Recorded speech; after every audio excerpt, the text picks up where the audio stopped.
Australia. This is Sunrise Early News. Good morning. The Middle East war has seen its worst day in months, with Iran and the US launching devastating new strikes. Let's go live now to Marley Hogan, who's in Washington, D.C. Marley, good morning to you. So this marks a major escalation in the war. Mon, it was certainly one of the most intense attacks by the Iranians since the beginning of the US and Iran ceasefire began, but both Iran and the US exchanging strikes over the last 24 hours, both sides calling them self-defence, both sides calling them retaliation. Kuwait was forced to put its international airport into an emergency shutdown overnight after an Iranian drone attack killed one person, a civilian, and injured 63 other people. There were also Iranian missiles launched at other sites in Kuwait and Bahrain, the US military saying that it intercepted those and that those attacks failed. But the US also launched strikes against an Iranian island and also an Iranian oil tanker near the Strait of Hormuz. How these tit-for-tat attacks are going to influence negotiations, well, there is really limited clarity around that. The Trump administration is still insisting that progress is being made. One of America's top diplomats said that progress is being made. A deal could come today, tomorrow, or in a week. However, Iranian state media is really playing down that progress. So it really is just a wait and see at this stage, Mon. Yeah, that confusion continues. All right, Miley, thank you.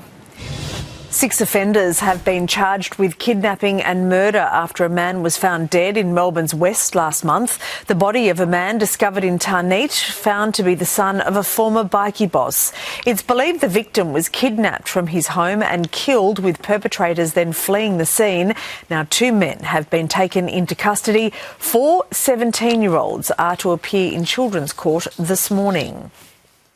A major shake-up of New South Wales road laws could soon allow medicinal cannabis users to get behind the wheel. The Minns government is proposing a major reform that would allow prescription holders to legally drive with low levels of THC in their system. Supporters say the changes would protect patients who test positive on roadside tests despite showing no signs of impairment. Neil Danaher's wife and daughter have bravely broken their silence, urging Collingwood and Melbourne stars to play with Neil's tenacity in Melbourne's Big Freeze blockbuster. They also revealed the last conversation that they had with the MND warrior. Jan and Beck Danaher's first public appearance since Neil's death, in the place he had unprecedented impact. Collingwood and Melbourne players, coaches and staff sitting together, solidarity for a grieving family. And 2 very special clubs, Melbourne and Collingwood. Every one of them chose to join the fight, and that decision changed everything.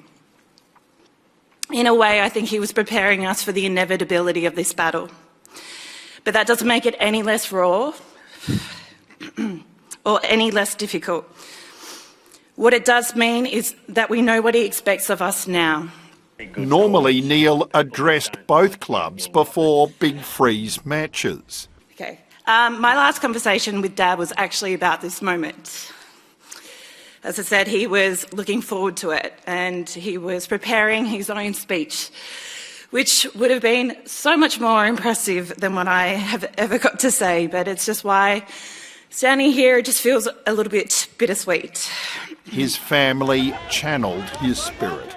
What you have helped build has made a profound and lasting impact, and it's changing lives.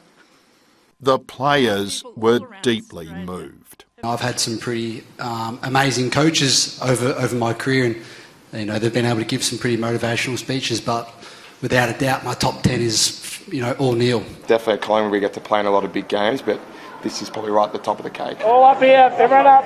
A combined team photo, rare for such traditional rivals. It's like Cash Converters and Tiffany opening a shop together.